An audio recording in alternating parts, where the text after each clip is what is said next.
All right, so the first thing that you should notice here is that we're going to start talking about definite integrals. So this is actually the formal definition of the definite integral here, and it's actually a limit. All right, so if a function f is defined on a closed interval from a to b, and the limit as, and this double absolute value there that you're seeing is indicating a norm, which means it's just the distance.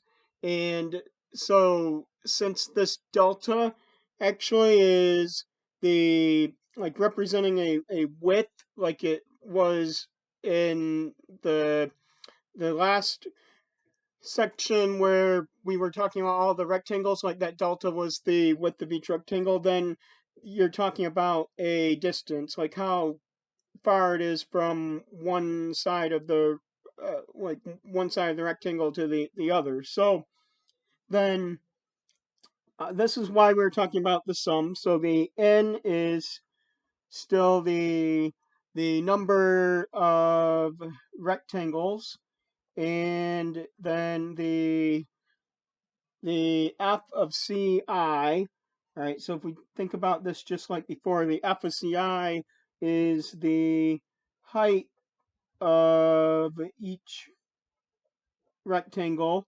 and then the delta xi is the width of each rectangle. So here, if we take the limit as the width of the rectangles goes to 0, meaning that the rectangles actually there ends up being essentially infinitely many rectangles because the width of them is all getting smaller and smaller and smaller, then if that limit exists, then we say that the function f is integrable on that interval from a to b in the sense of Riemann, and the limit is denoted by the integral, and this is read the integral from a to b of f of x dx. So I call the a the lower limit of the integral, and the b the upper limit of the integral. And that limit is called the definite integral of f from a to b. So that's just how I was reading it before, where the number a is called the lower limit of integration, the number b is called the upper limit of integration, and the definite integral is a number, whereas the indefinite integral is a family of functions. So essentially, this goes back to what we were talking about before, that when we had a particular solution of a differential equation, then that would be a number, and then the general solution would be a solution that had a plus c, and that's a family of functions because it's a group of functions that all have the same antiderivative, or in reverse, the same derivative. So let's go ahead and then look at some theorems for the existence of this definite integral. So the definite integral as defined by that limit here. So we have 4 theorems. So if a function f is continuous on the interval from a to b, then f is integrable on a to b. So you have to actually be fairly cautious about what is going on here, because we're saying that if this thing right here happens, then this thing right here is true. So it's in the form of what I call an if P and then Q situation. All right. So if this happens, or if this is true, then this is true also. But if this is true, that doesn't necessarily mean that this over here is true. So I think that's pretty clear here that if a function is continuous on an interval, then you will be able to find this limit here or find the integral on that interval. So then the second theorem is if f is a bounded and piecewise continuous function on a to b, so bounded and piecewise continuous function on a to b, then f is integrable on a to b.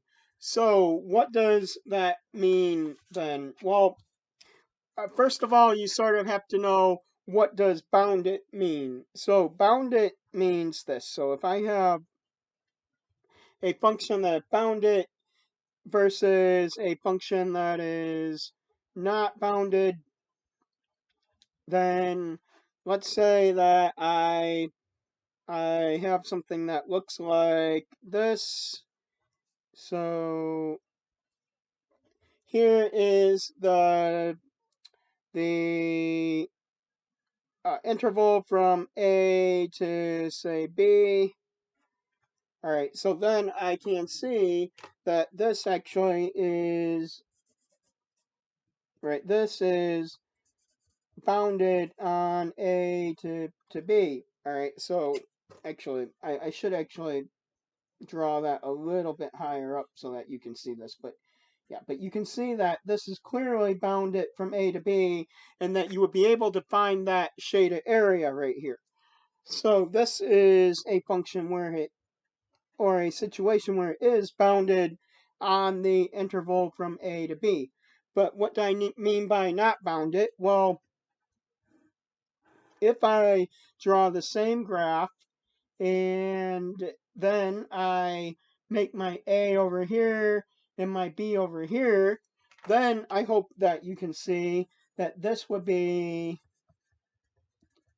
a situation where you could not find the area that's shaded because it would be infinitely large, even though these two pieces of the graph actually get closer and closer and closer together, they never actually meet. And so you'll still be adding more and more and more and more area on, even if it's a little bit at a time.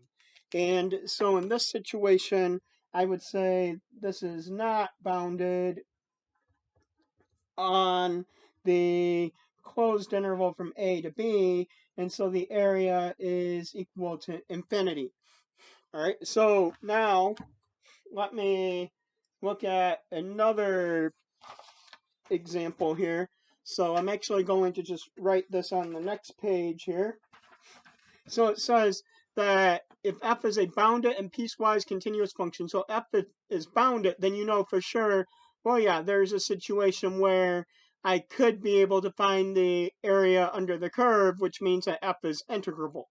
All right, but what do I mean by piecewise continuous function? So, well, let's see if you can think of it if you have a situation where a function is bounded, but not continuous. All right, so bounded but not continuous. Hi, Melissa. All right, so now you see that we might have something that looks like this. All right, so we have one piece here and we have one piece here. But let's say that the A is right here and the B is right here. So then, well, you can see right here that, yeah, you could actually find the area under this curve, right? Because it does actually have a maximum that is a closed circle here. But then you could actually have the situation again where it might look something like this. And here is, say, A, and here is B.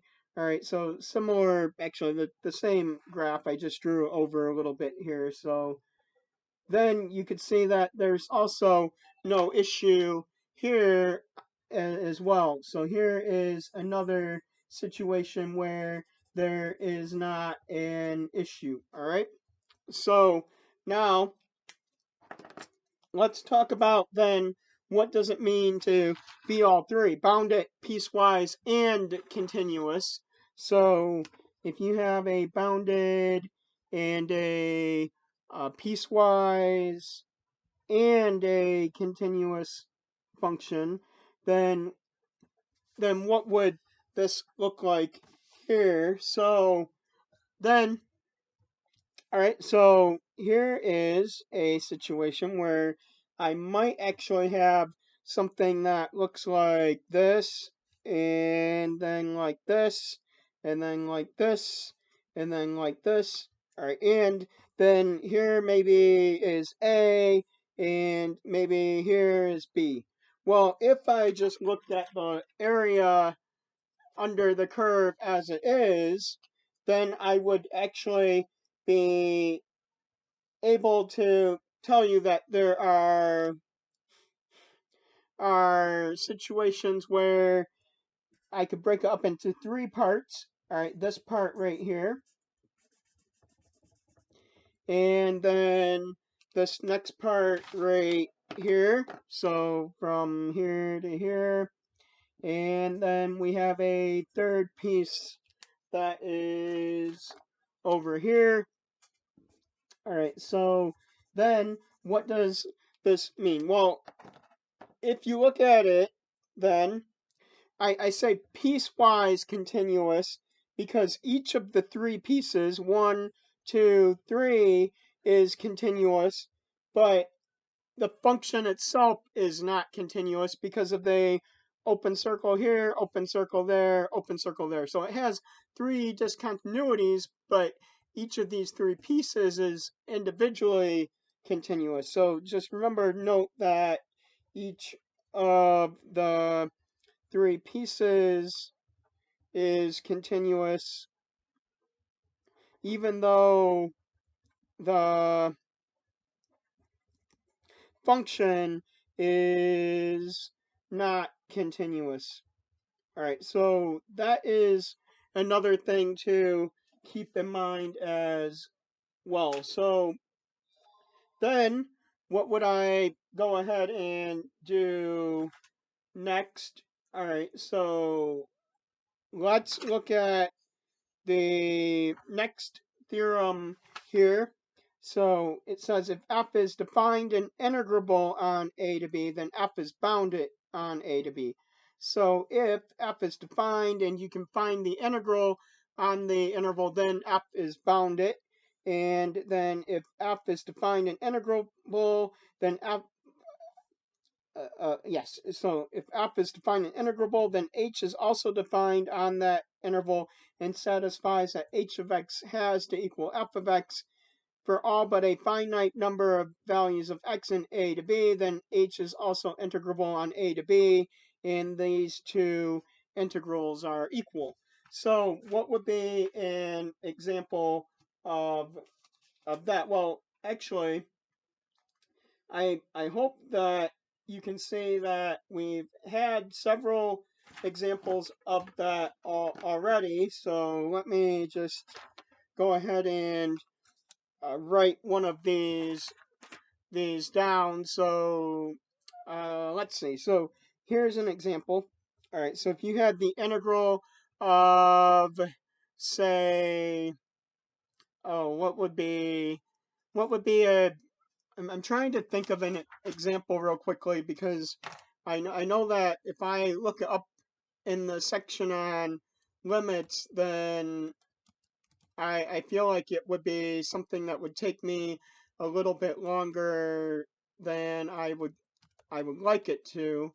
But um, yeah, so okay, so yeah, so here is an example. So if you had the integral of, say, x plus 4 times x minus 2 over x minus 2 dx from a to b, then that would be equal to the integral from a to b of just x plus 4 dx. So you can essentially ignore the fact that this is not going to be defined at x equals 2 and just break it up into two pieces essentially. And then look at the graph of what x plus 4 would look like. All right, so that would be a y-intercept of 4, and then at 2 there is a point where this is undefined. So at 2 there's a point where this is undefined. So there's an open circle right here. So it looks like this. And so what I'm saying is to find the area, then let's say this is, say, A right here, and this is B over here. Then what you would do is you would just find this yellow area and then not worry about the fact that there's a discontinuity right there at the end. And then you would go ahead and you would find this area, and then you would add the two together. All right, so that's similar to what I was talking about here. So when I say that it satisfies that these are equal for all but a finite number of values of x in that interval, then I mean that, like here, a finite number of values will be one value, this one x equals 2 value, where these two are not exactly equal to the same function. All right, so now, again, if you have any questions, please feel free to ask, but I'm going to talk about this example here now. So, is the converse of theorem 1 true? So that is, if a function is integrable, does it have to be continuous? So remember, theorem 1 just said that if f is continuous on the A to B, then f is integrable on A to B. So now it's asking, if the function is integrable, then does it have to be continuous? And remember that I had said earlier that it doesn't always work in that situation, right? So this is if P, then Q. So the converse is actually if Q, then P. So that would be if F is integrable on A to B, then F is continuous on A to B. All right, so we want to know, is that converse statement true? Well, let me give you an example here. So here is an example right here. So let's let f of x equal 0 if x is not equal to 3, and 7 if x is equal to 3. Well, if you look at this particular function, then it is integrable, but it's not continuous, because it sort of looks, well, you can see, because if x is equal to 1, 2, 3, then we have 1, 2, 3, 4, 5, 6, 7. So there's a point at 3, 7, and then everywhere else the graph of this is equal to 0. So we know that the area under the curve is, well, 0, because it's just a line here, so there's no area under it. But then you also can say that it's not continuous. So this is integrable, but not continuous.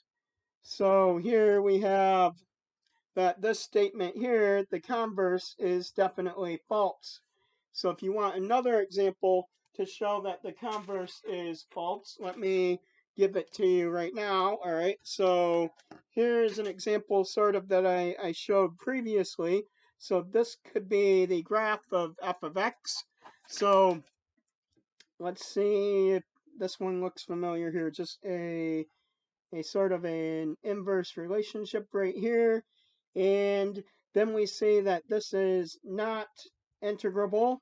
and not continuous because, well, obviously it's not continuous, but it's also not bounded. All right, not bounded. So there you go. So there is another example of where the situation is actually comes into play here. All right. Now, you could actually look at this at a specific interval like we did earlier, but the point is if a function is integrable, that does not mean it's continuous. But if a function is not not continuous, then you don't necessarily know if it might still be integrable on that like any certain given interval. It partially depends on if the function found it on that interval or not.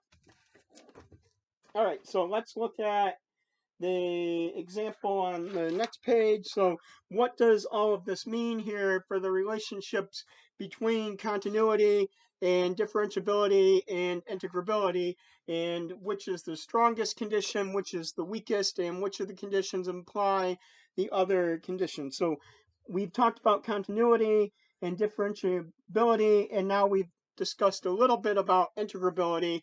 And when I say the strongest condition, here's what I mean. So we know from before that if a function f is differentiable, then on a closed interval a to b, then it is continuous on that interval from a to b. And if a function is differentiable on the closed interval from a to b, then it is integrable on that closed interval from a to b. And so therefore what we know is that using that p then q notation before, right, I'm just going to write it like this: differentiability and then implies, all right, this is implies continuity, and then the differentiability also implies integrability. So integrability.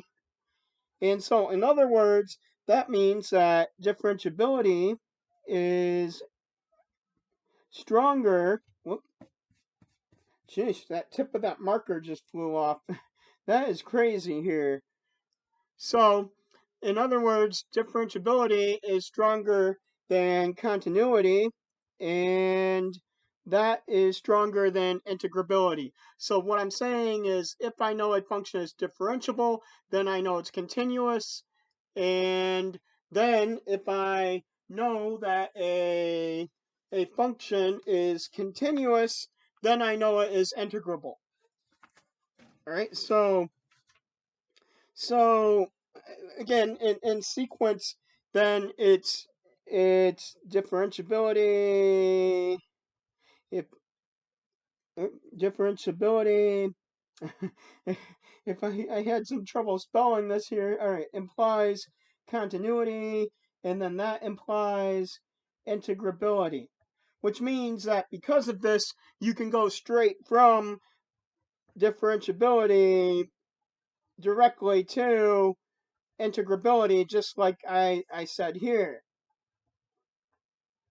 All right, so there you go. So that's what I mean by the stronger conditions, that I can skip over this continuity and just say if a function is differentiable on an interval, then it's also integrable on an interval.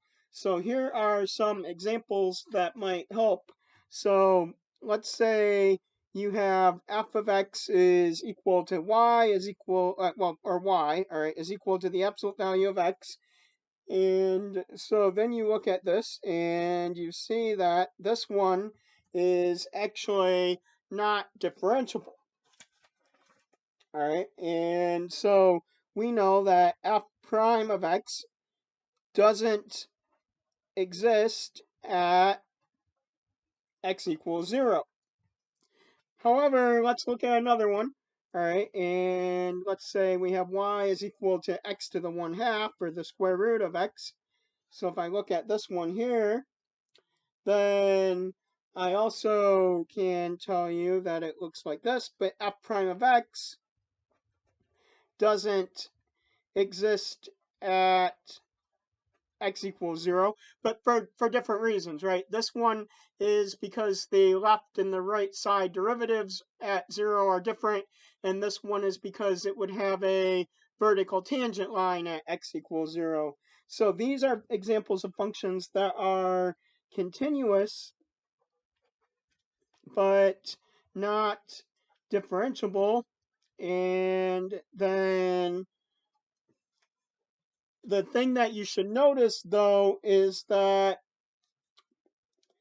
since the y is equal to absolute value of x and y equals x to the 1/2 are continuous, they are still integrable.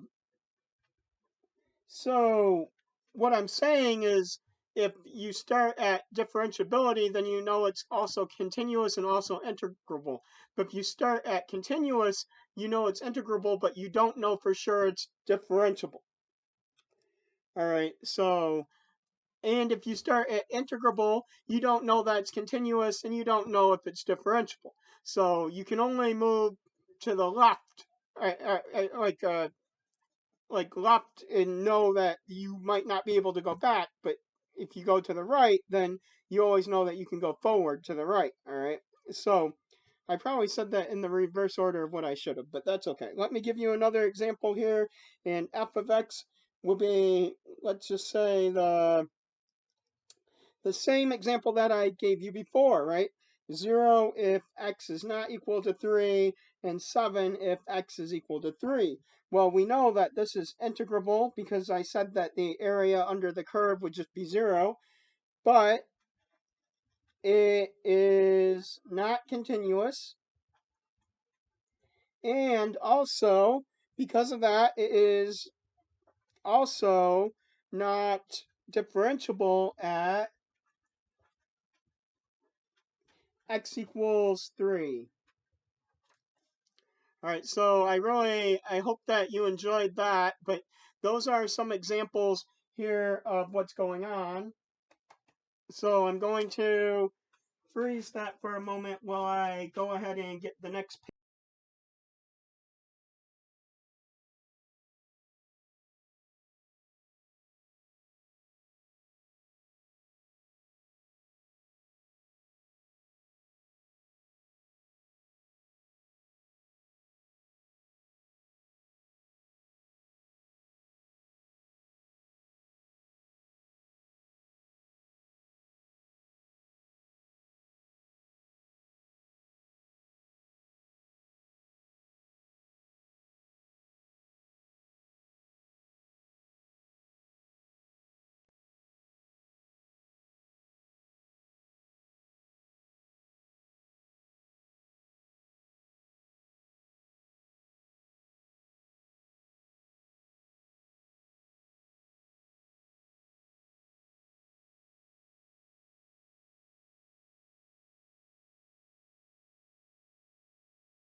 This here. There we go. So evaluate the definite integral by the limit definition using both left and right endpoints. So sometimes they say these are upper and lower sums instead of left and right, but I think that the terminology is just terminology here, and I want you to just think of it as, yeah, that is just terminology that we are using. All right, so let's look at the values here. So remember, the format is the integral from a to b of f of x dx is equal to the limit as the norm of delta goes to 0 of the sum of I equals 1 to n of f of ci delta xi. All right, so as the width of this interval goes to 0, remember that's the same as saying that n goes to infinity. The number of rectangles goes to infinity. Now, if you remember what I sort of did the other day, then I will start with the left endpoints. All right, so left endpoints here, and then I wrote down some sort of maybe obscure formula for you. So let me find that again for you real quickly, just because I want you to see that I wasn't actually making any of this up. All right, so where is it? Here it was. So it sort of looked like this. All right, so we're going to use something that looks very similar to this for what we are going to do now. All right, so remember, this is what is going to happen. All right, so I said that using left endpoints, it was sum I equals 1 to n of b minus a over n, and then times f of a plus I minus 1, and then b minus a over n. All right, so this is actually the same thing as before, but just using a different notation. So this part right here is actually what I am going to call the delta xi. All right, so that's the delta xi. And then this part, the other part right here, is what I am going to call the ci. All right, so that is ci. So this is f of ci. All right, so now let's go ahead and calculate all of this for this particular situation here. So the delta xi was b minus a over n, so b minus a over n, but b is always the upper limit, because see how it went from a to b, so b is equal to 3, the upper limit of the integral, and a is equal to -2, the lower limit of the integral.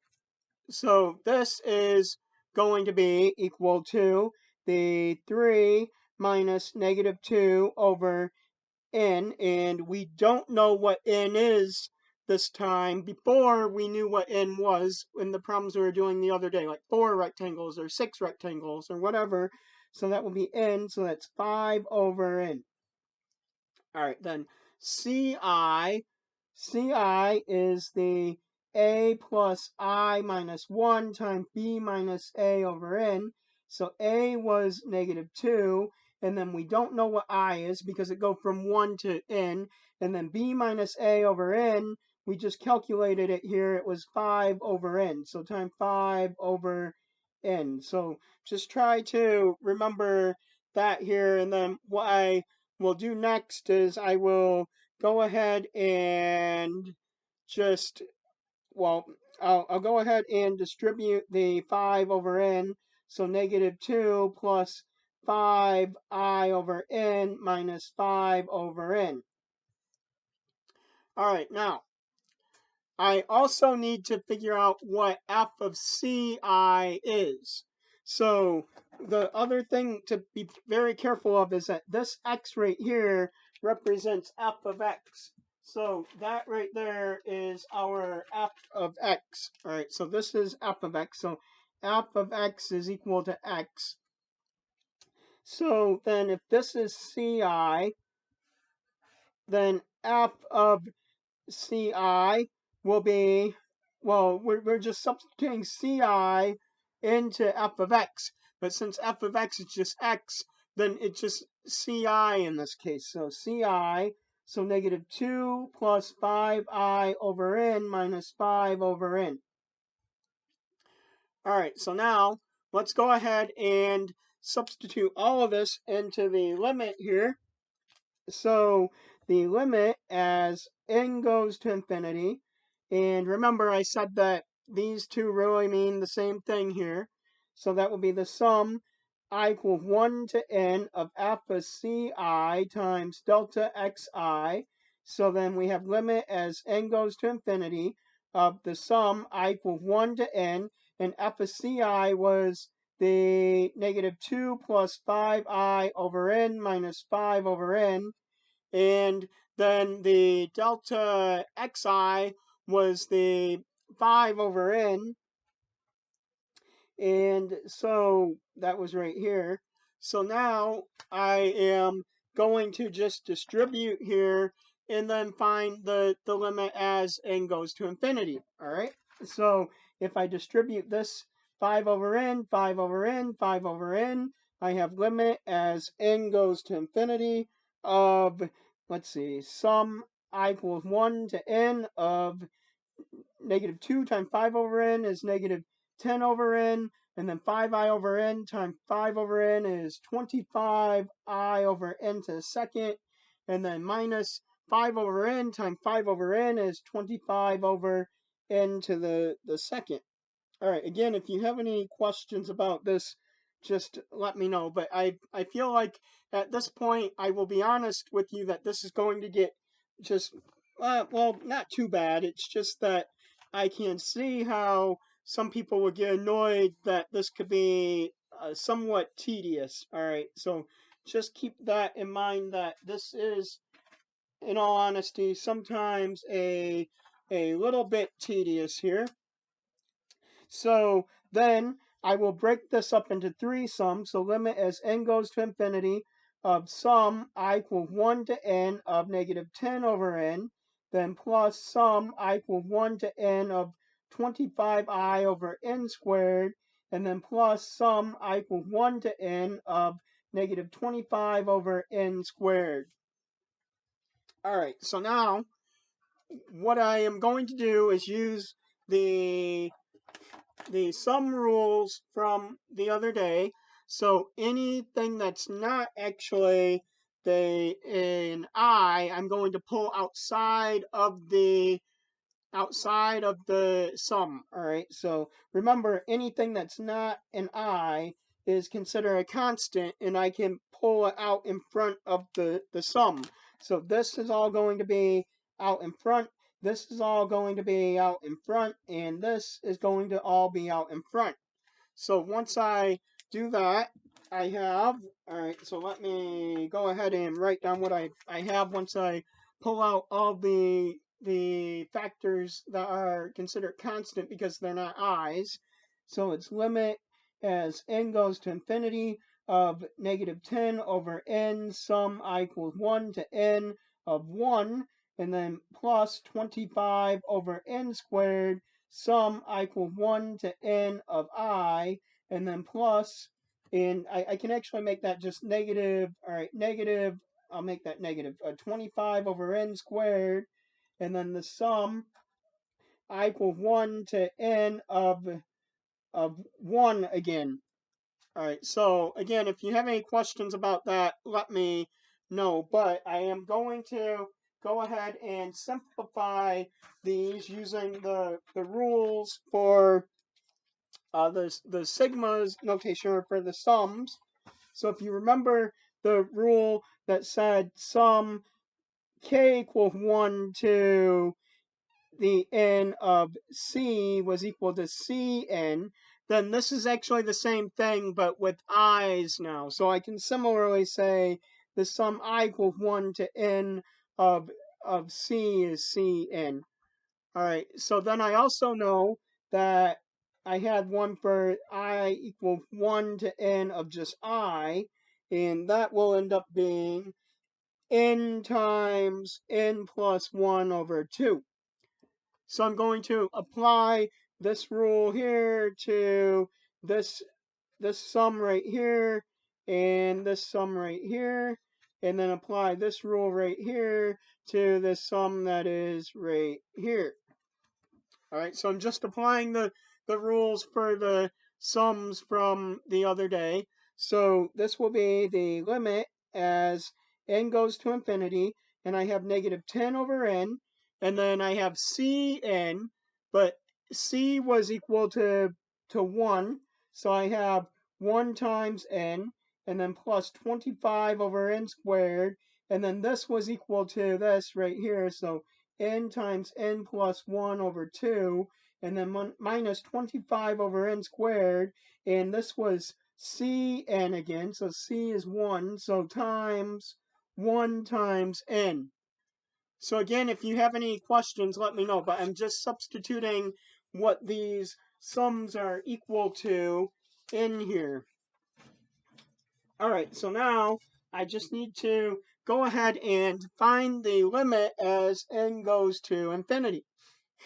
So let's go ahead and just multiply this all out. So limit as n goes to infinity, and here I have n divided by n is 1, so negative 10, and then here I can actually maybe go ahead and distribute this 25n, so I have plus 25n squared plus 25n over 2n squared, and then I can divide out one of these n, so I have minus 25 over n.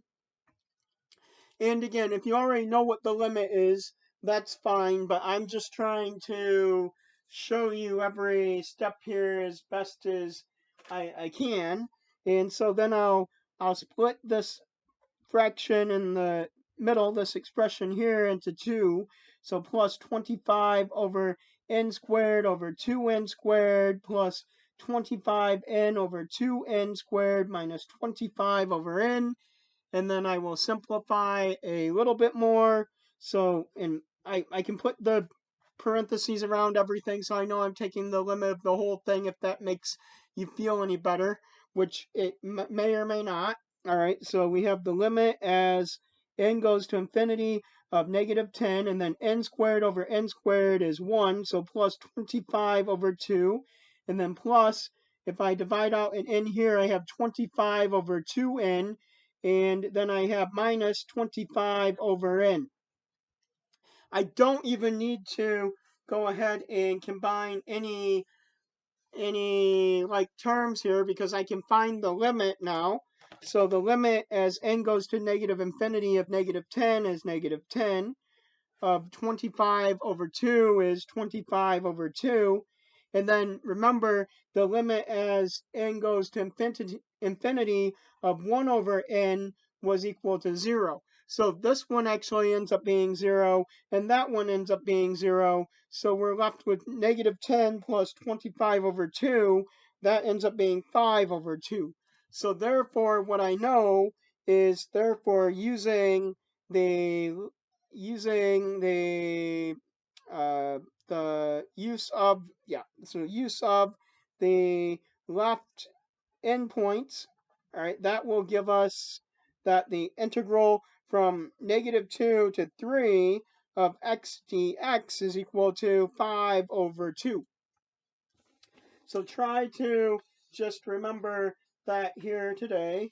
I hope that you're remembering all of this. So now let's try another one here. All right, so now let's try to redo this, but we are going to try to redo this using the right endpoints now. All right, so again, if you have any questions, please feel free to ask, but I am going to move on to using right endpoints. So for right endpoints, we are going to do something very similar, but we are going to start out with, so where's my paper so I can remind you what is sort of the idea of what is going on here. So we have sum I equal 1 to n of b minus a over n, and then we have f of, and this will be a plus I times, right, I times b minus a over n. Now, remember that all this does is when we start on the left endpoints, we need to subtract 1 to make sure that we start on the left. And when we start on the right, we don't need to subtract 1 because we're starting at the farthest one to the right that we can.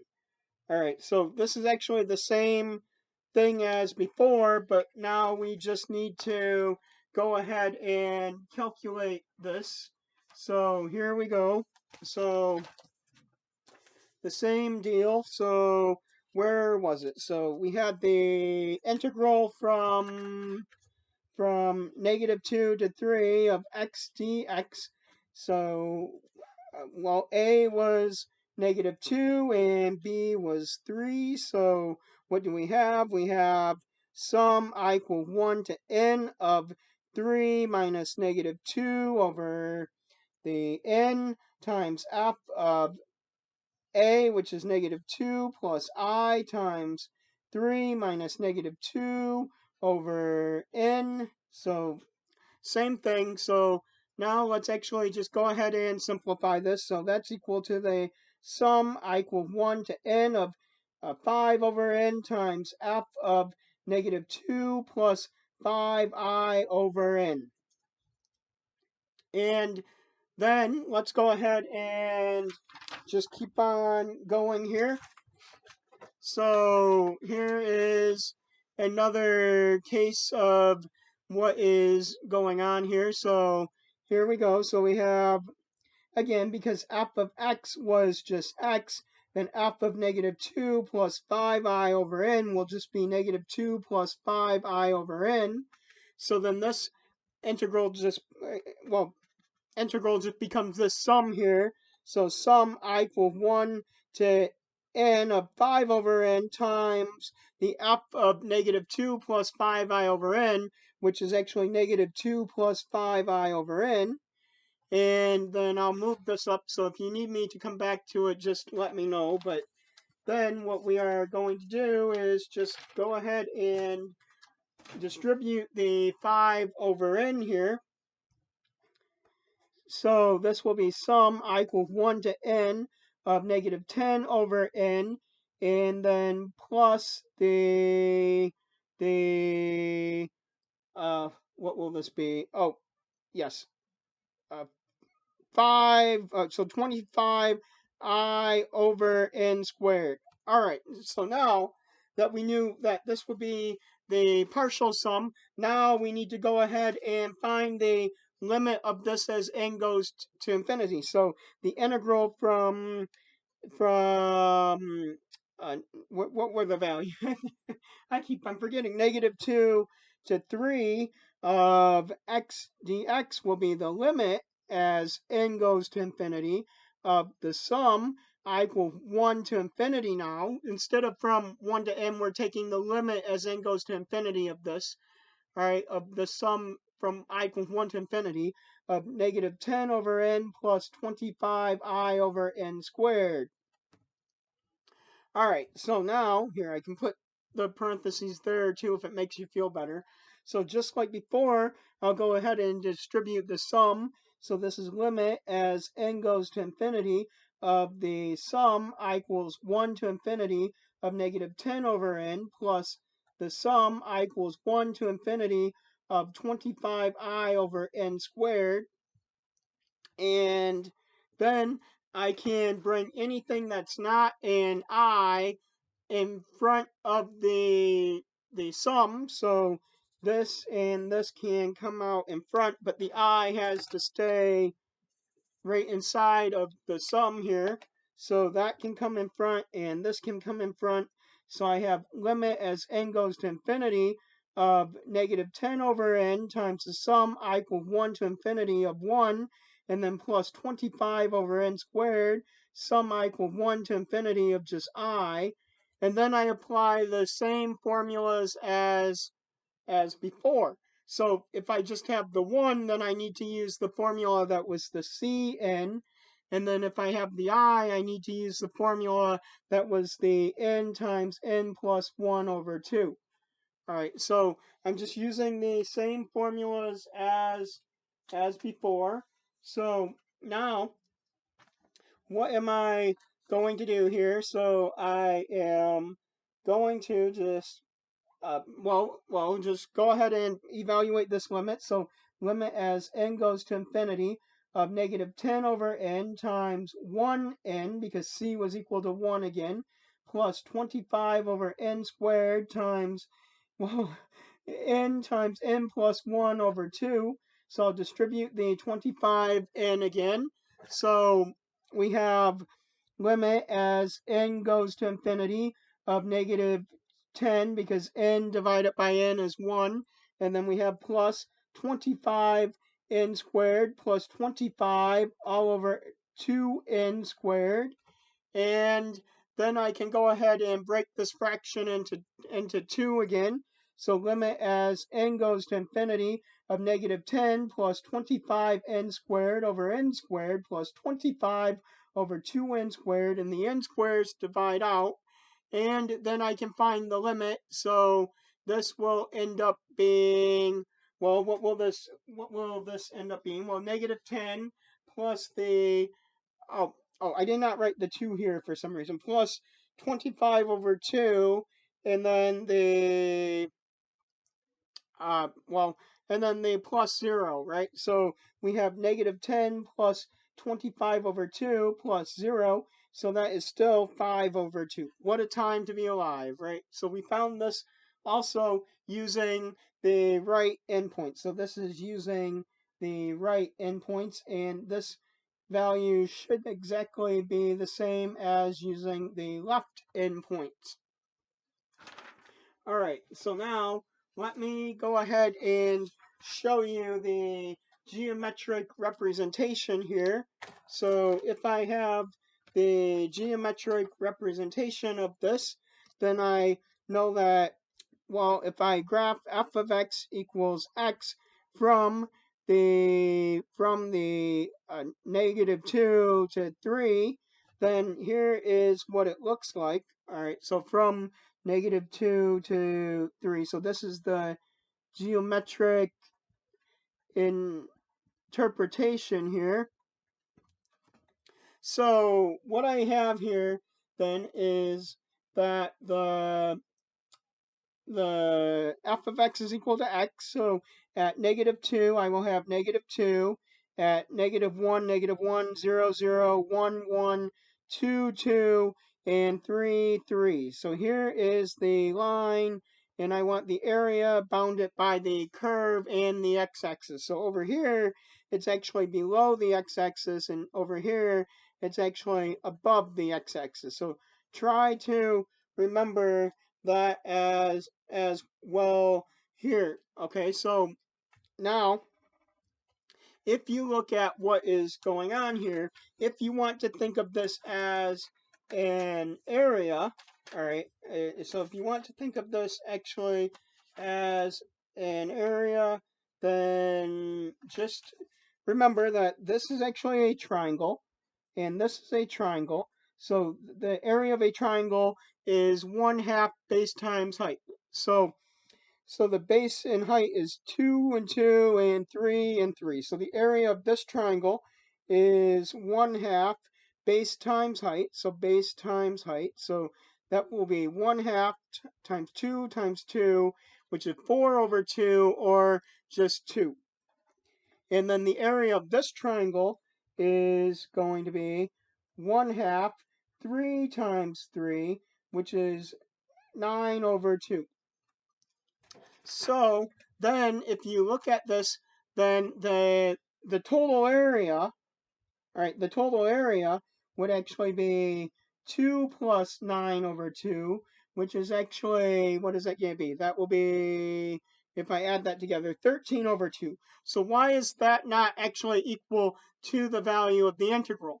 Well, if you look at what is going on here, the integral is actually equal to, so since this part was actually below the x-axis, then the integral is actually negative. So it would be negative 2 and then plus 9 over 2. So then that would be the 5 over 2. All right, so I will never actually use the phrase negative area because area is never negative, but the value of the integral could be negative. All right, so that actually just indicates to you whether or not the uh, the area that you're finding is the negative indicates whether it's above or below the x-axis, all right? And then the integral is just saying, well, of all the area that you found, then 5 over 2 of it was above the x-axis. All right, so then what I'm saying here, the point I'm trying to make is that the area is not always equal to the value of the integral. All right, so the area is not always equal to the value of the integral. So again, if you have any questions, please feel free to ask, but I actually want to move ahead and tell you a couple of other things related to the same problem here. So, and that's partially because I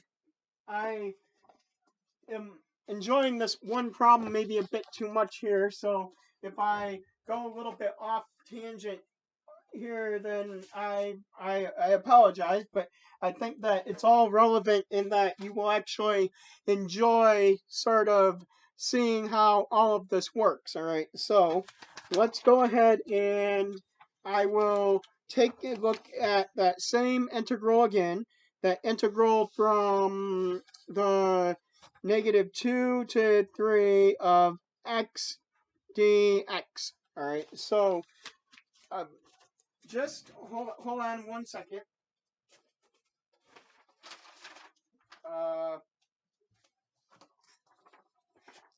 All right.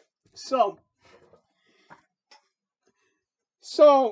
another thing that I actually want to think about here is, like, remember how we had, say, a Newton's method to estimate values that we couldn't find exact values for, right?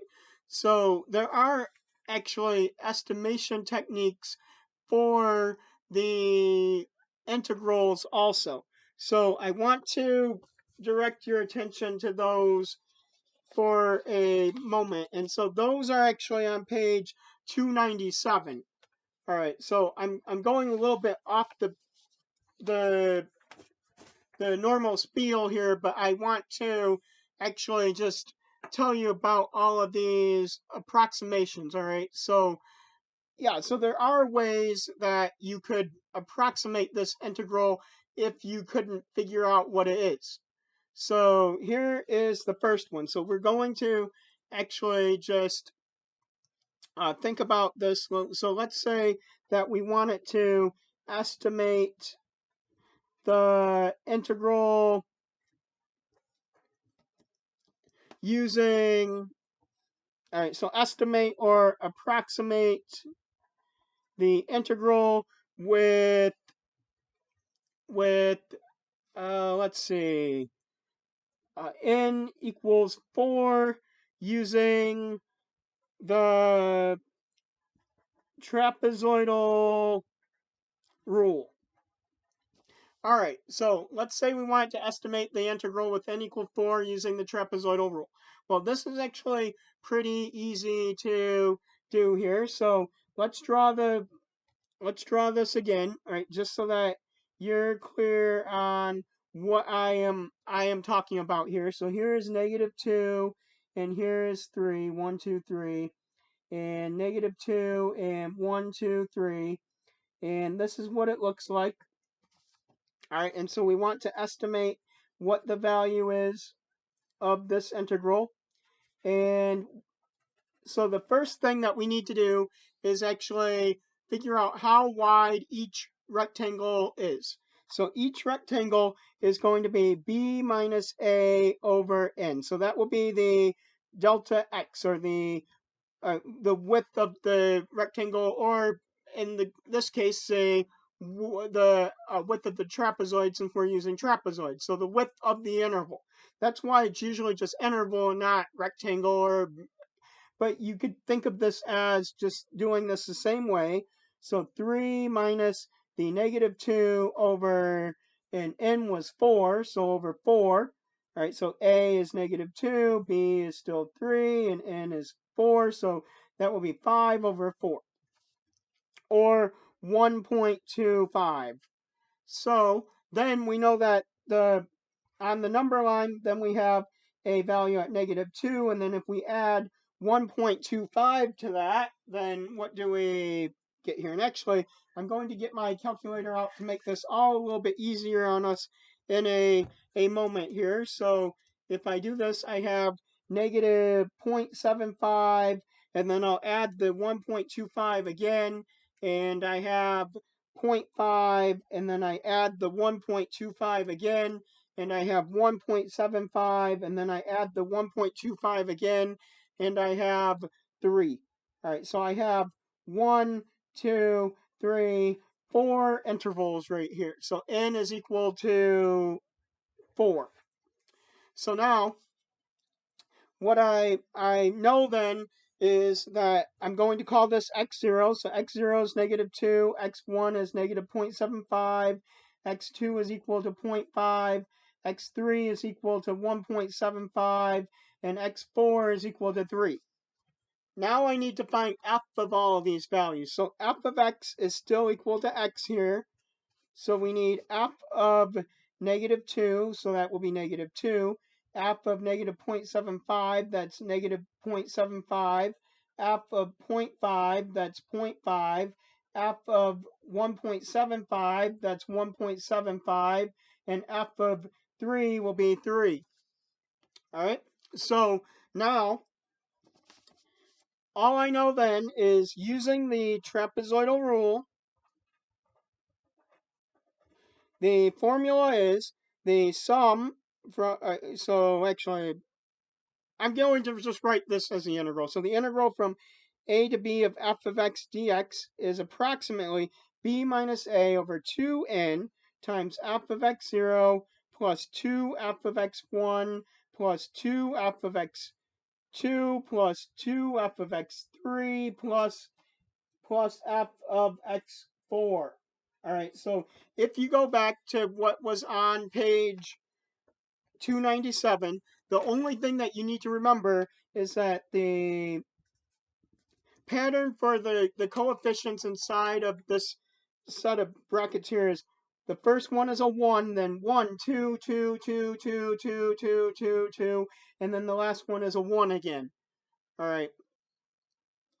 Okay, so now I am going to go ahead and do this here. So b minus a over 2n. So b was the 3, and a was a negative 2. And then we had 2n, so n is actually 4. So then we have f of x0. So this was f of x0, and this was f of x1, and that's f of x2, and f of x3, and f of x4. So negative 2 plus 2 times negative 0.75 plus 2 times 0.5 plus 2 times 1.75 plus 2 times 3. Sorry, yeah, and then, sorry, 1 times 3. Sorry, I lost my train of thought here. 1. There, I told you to make sure to just put a 1 there, and I lost my train of thought for a moment. So this is the 2, this is the 2, and that's the 2. All right, all of them have a coefficient of 2 except for the first and the last one. So then, what do I have here? I have 5 over 2 times 4, so that's 8, and then minus 2, and then 2 times 0.75, that's minus 1.5, and then 2 times 0.5 is 1, and then 2 times 1.75 is going to be, what does that give you? 3.5, and then yeah, I hope that's right. And then 1 times 3 is 3. So now let's go ahead and just add all of this together. All right, so this is going to be negative 2 minus 1.5 plus 1 plus 3.5 plus 3. That is going to be 4. So 5 over 8 times 4. And then if I reduce this, this is actually going to be 20 over 8, or that will end up being, what is that? That will be 5 over 2. And so then you can say that in this case, the estimate of the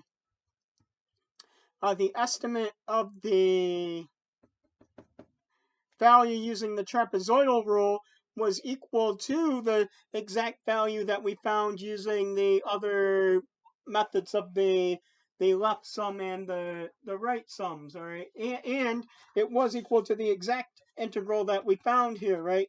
So in this case, the estimate using the trapezoidal rule ended up being the exact value. So in this case, the estimate using the trapezoidal rule is the exact value.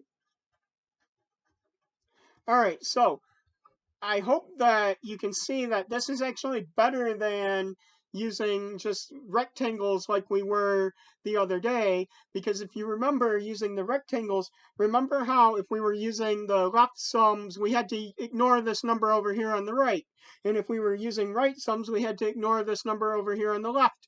The trapezoidal rule uses all of the values. All right, so that makes it actually generally going to have a better estimate than just using left sums or right sums. Well, all of the time actually. So now let's go ahead and look at the error for the trapezoidal rule here. So that's the next little part right here. So then I will show you what this is here. So here we go. So remember that the integral that we had was integral from negative 3 to 2 of x dx. And so it says if f has a continuous second derivative on a to b, then the error in approximating the integral from a to b of f of x dx is, and here it is. So the error for the trapezoidal rule is error is less than or equal to b minus a to the third over 12n squared times the maximum of the absolute value of the second derivative. All right, so now what do I mean like this? So actually, this is actually when I say the maximum of the absolute value of the second derivative, you can see that note there that this is actually called the least upper bound of the absolute value of the second derivative, and that has a name again called the supremum. And then let's look at the second derivative here. So then f of x is going to be x. So f prime of x is going to be 1, and f double prime of x is going to be 0. So then if I substitute in the the b was 2 and the a was negative 3 and the n was actually 4 for our case. So if I substitute those numbers in here, I know that the error using the trapezoidal rule will be actually equal to, or less than or equal to, b was 2, a was negative 3, and we have cubed over 12 times the n cubed, so 4 squared, and then the maximum that this value gets, the maximum on the negative 3 to 2 is equal to 0 because it's 0 all of the time. But otherwise, if it wasn't equal to 0, we would actually have to figure out what the maximum value was of the second derivative on that interval. All right, so it's not that difficult to do. Just look at the second derivative and then try to find the maximum of it. All right, which would mean that you would need to find the third derivative, set that equal to 0, and that would be the critical number to tell where the second derivative would have the maximum or the minimum, all right? So then this would be the maximum of that absolute value of the second derivative on the interval from -3 to 2. So that would be that maximum of the absolute value of, well, 0, and so that's 0. So e is less than or equal to 0, which means the error was 0. So that means in this case we verified that we did our work correctly and that the error was supposed to be equal to 0. All right, so that means that since the error is equal to 0, then that means the result estimating the integral from -3 to 2 of x dx using the trapezoidal rule will be equal to the exact value of the integral. All right, so hopefully you enjoyed this right here. So now let's go ahead and look at the next rule here called Simpsons Rule here. So maybe I'll just get another sheet of paper for Simpsons Rule here. So now here we go. So Simpsons Rule is, again, we're going to use the same integral as before. So from -3 to 2 of x, or was it -2 to 3? I can't remember which one it is. Was it? Yeah, it said -2 to 3. So there it is. And so we're going to, so I feel like in one of them I use negative, I think in the last one, yeah, I think in the last one I actually said -2 to, well, -3 to 2 anyway, but I feel like I feel like you can get the same idea, because even if you switch those around here, right, you would still get 0 here. So I don't think that that really had an effect on our result here. We're still talking about the same the same thing here, that the error would still be 0 for that one. All right, so now this is why I said that I always make sure 2 or 3 times over and over again that I write down everything correctly. So now Simpson's rule says that we can actually estimate this integral by approximately b minus a over 3n, and then f of x0, and then we have 4f of x1 plus 2f of x2, and then 4f of x3, and then all the way to 4f of xn minus 1 plus f of xn. All right, so the only really big differences here are, if you remember, for the trapezoidal rule, this was 2n, and for Simpson's rule, this is going to be the 3n. All right, so then otherwise, the main thing to remember is that the first coefficient and the last one are 1, and then instead of actually having all 2's as the coefficients in the middle, it's going to be 4, 2, 4, 2, 4, 2, 4, 2, 4, 2. All right, 4, 2, 4, 2, 4, 2, 4, 2. So this next one would be, right, plus 2f of x4, and then 4f of x5, and then so on, 4, 2, 4, 2, 4, 2, 4, 2, 4, 1. All right, so try to just remember all of that for the rest of your life.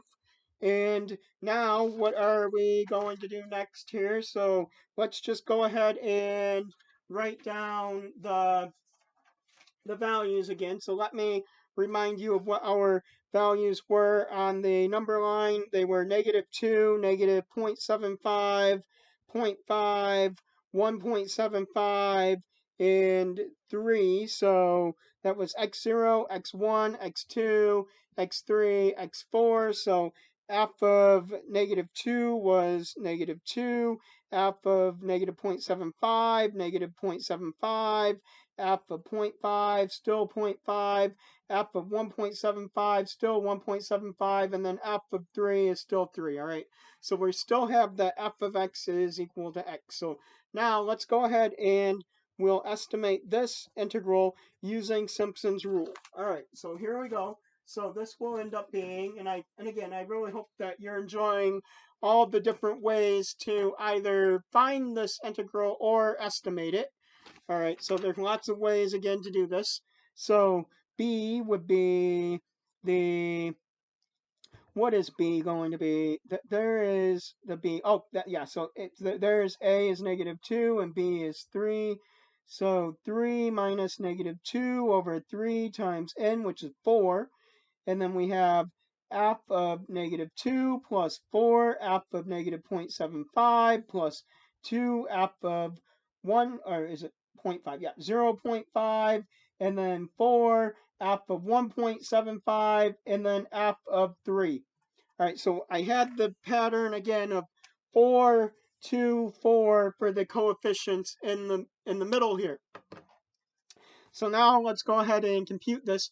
So 3 minus -2 is 5, and then 3 times 4 is 12, and then f of -2 is -2, then plus 4 times -0.75, then plus 2 times 0.5, then 4 times 1.75, and then plus 3.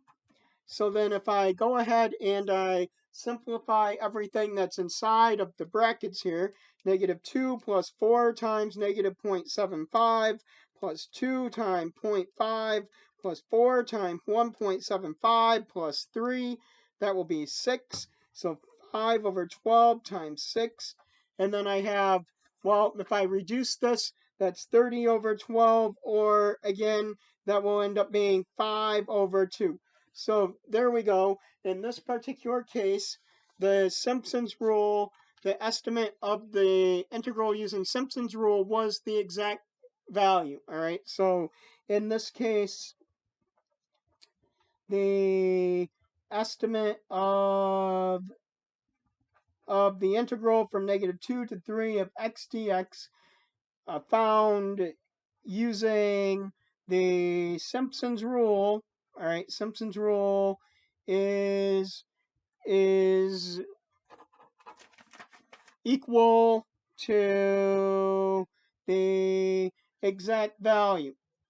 All right, so now what can I do from here? Well, now let's go ahead and find the error using Simpsons rule just to verify that we did indeed use Simpsons rule correctly. All right, so let's go ahead and do that. So the error for the Simpsons rule. So error for Simpsons rule was error is less than or equal to b minus a to the fifth over 180n to the fourth, and then the maximum of the fourth derivative at x on the interval from a to b. All right, so here's the error for Simpsons rule here. So again, if you have any questions, please feel free to ask.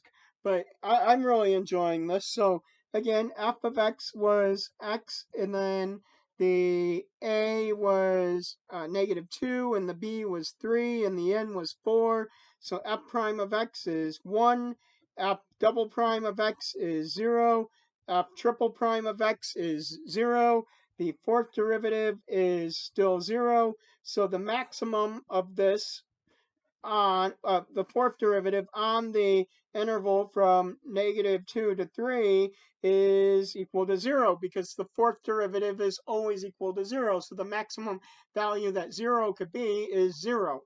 So then I go ahead and I just compute this. So this error using Simpsons rule is less than or equal to 3 minus -2 to the fifth over 180 times 4 to the fourth times the maximum of the absolute value of 0. And then, well, that's 0 on the interval from -2 to 3. All right, so not just like 0, but on the interval from -2 to 3. But you see that's 0, so that means the error is 0. So that means indeed that since the error is equal to 0, the result estimating the integral from -2 to 3 of x dx using the Simpsons rule. So Simpsons rule will be equal to the exact value of the integral. All right, so I really hope that you enjoyed that here. So now, all right, so now let's go ahead and we will go to the last method here, and then I'll show you a couple of things that we could do with this. So this is a Moidal, or sometimes called the Parabolic Rule.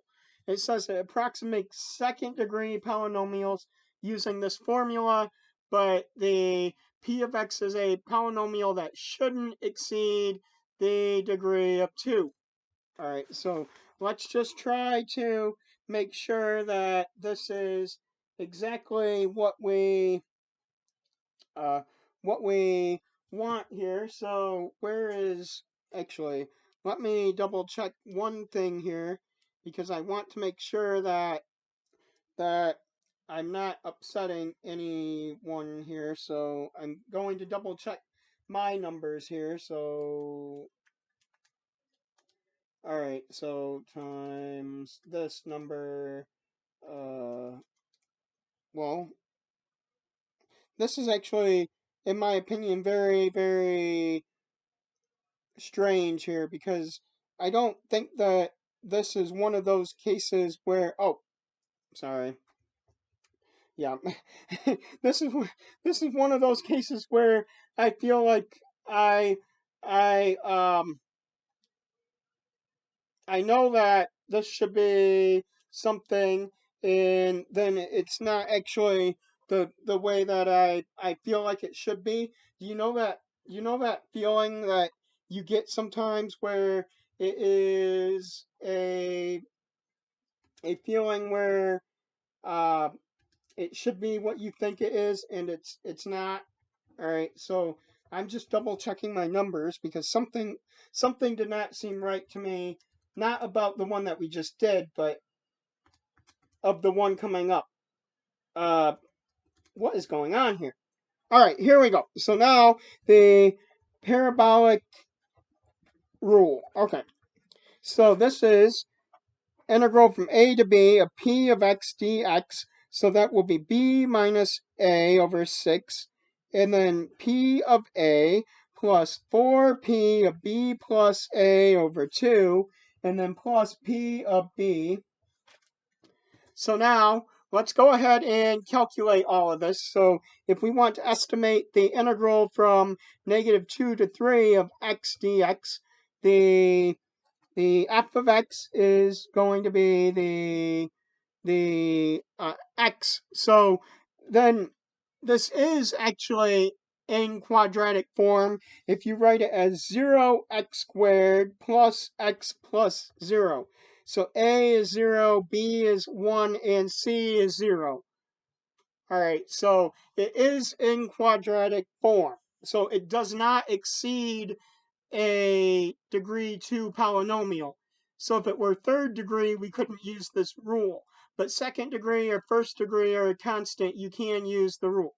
So this p of x then will just be x, and then the a is -2, the b is 3, and then we just go for this. So we have 3 minus -2 over 6, and then p of a, so p of -2 plus 4p of 3 plus -2 over 2, and then plus p of b, which is 3, and then 3 minus negative 2 over 6, that's 5 over 6.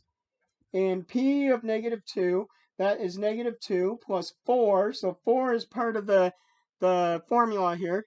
And then 3 plus negative 2 over 2. So p of 3 plus negative 2 over 2, that's p of a half, which is a half. So 4 times a half plus p of 3, which is 3. So then inside of the parentheses, or the brackets here, we have 5 over 6, and then negative 2 plus 4 times a half is 0, so times 3. So then we have 15 over 6, which reduces to 5 over 2. So again, using the parabolic rule, we got the same answer as before. So the parabolic rule gave the exact result in this case. So the parabolic rule gives the exact result in this case. All right.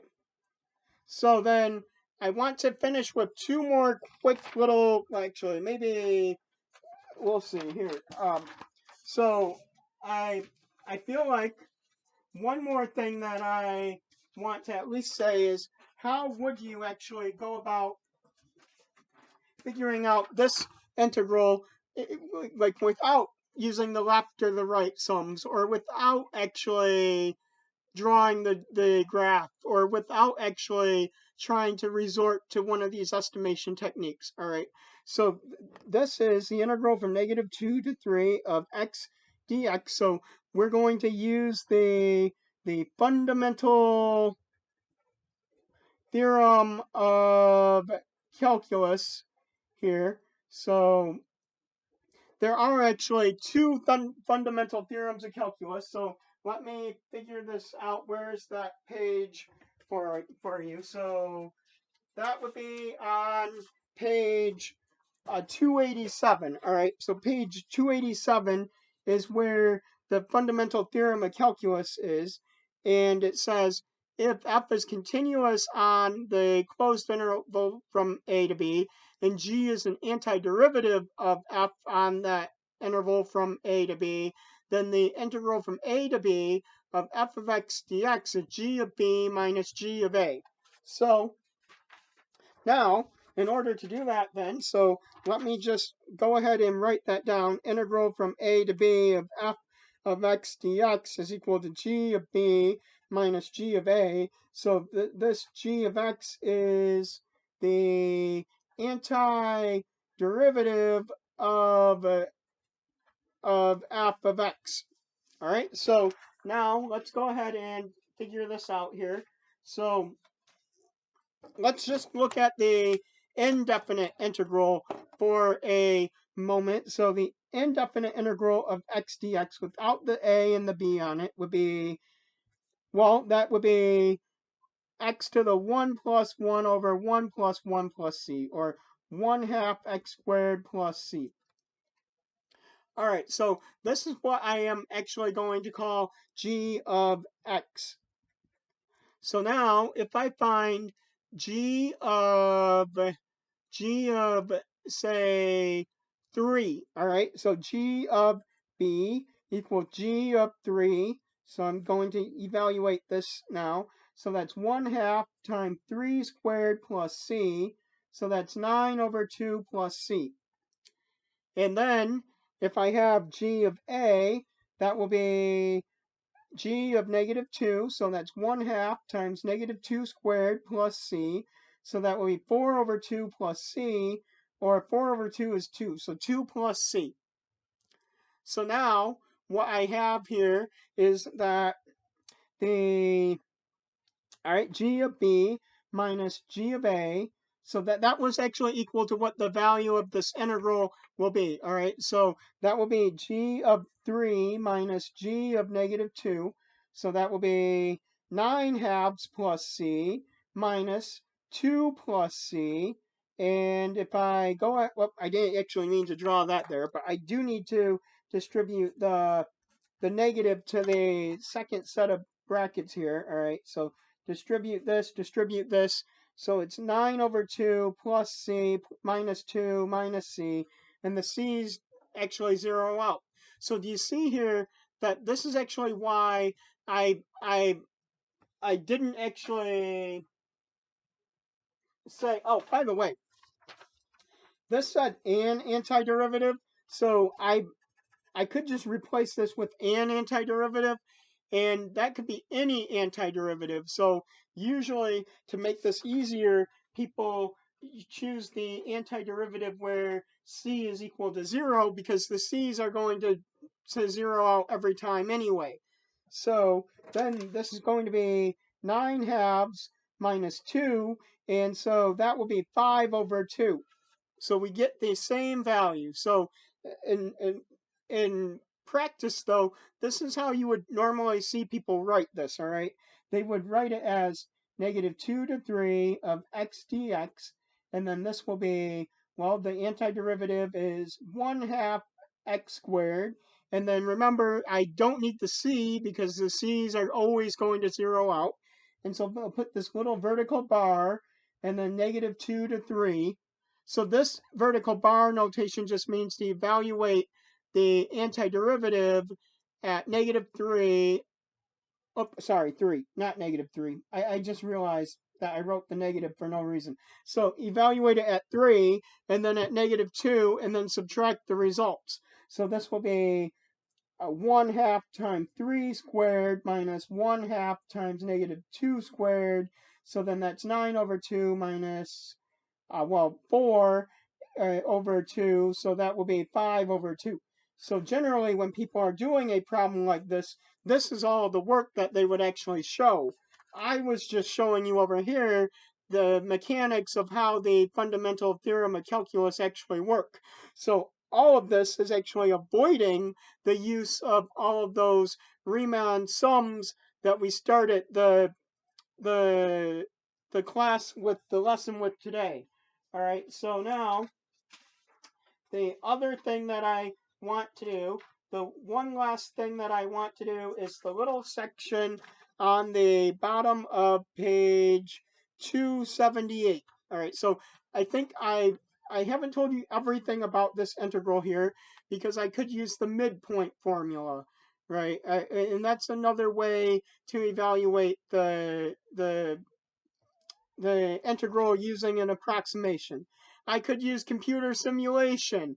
I didn't do that yet. All right, there's lots of other ways I could still try to at least estimate this particular integral. So I think that in this case, though, you can see that I pretty much beat this integral to death, and I don't think that I could show you too many other ways besides that to go ahead and estimate this. All right, so now let's go ahead and look at page 278. So I hope that you're enjoying this. And this is the definite integral from a to b of f of x dx for a greater than or equal to b. So remember, this is the lower limit, and this is going to be the upper limit. So generally, you want the upper limit to be the higher number, right? And you want the lower limit to be the lower number. But what happens if the a is actually the bigger number and a is greater than or equal to b? All right, so what happens then?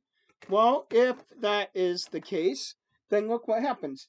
You can actually switch the a and the b around. All right, switch the a and the b around, and then just put a negative out in front.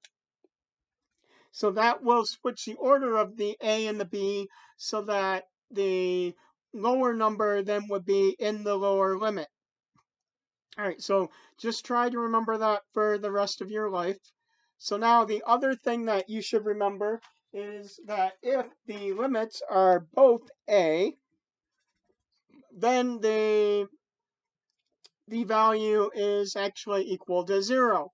But because of this, remember all of those graphs earlier that I was showing you, like this one. All right, so if you remember this particular one here, like this, and I think it looked like something like this, right? And then and then I said it went up like this, something like that. All right, remember how I said you could just find this area and then this area, area 1, area 2, area 3, and then add them together. You can actually ignore whatever this area is right at that point where the function is undefined, because at that exact point the area is going, like that integral is going to be 0, and it's 0 at that point. So at any one individual point, like here or here, the integral is equal to 0. So from a to a, this is equal to 0. So that's why you can ignore individual points where the function might be undefined like that. All right, so keep that in mind also. So that's basically the reason behind all of that. So in the first one here, the example is the integral from pi to pi of sine of x dx. So a is pi and b is pi. So a is pi and b is pi. So these are both the same. So that means that this is equal to 0. All right, so then here is another one. We have, while these numbers should look somewhat familiar, the integral from 3 to -2 of x dx, but we want to switch the order of these. So then we will switch the order of these by actually putting the -2 down here and the 3 up here. But then in order to do that, we need to put a negative out in front. So then that is equal to the negative integral from -2 to 3 of x dx. And this is the one that we've been talking about for the last, well, I guess, well, pretty much like hour or so, right? So well over an hour. So if you don't know what the answer to that one is by now, then I think that something is a little bit off, but that's okay. So then that will be 5 over 2. So the whole thing is -5 over 2. All right, so I really hope that you enjoyed all this, but this is all I have for today, unfortunately. So I'm going to stop the video right here.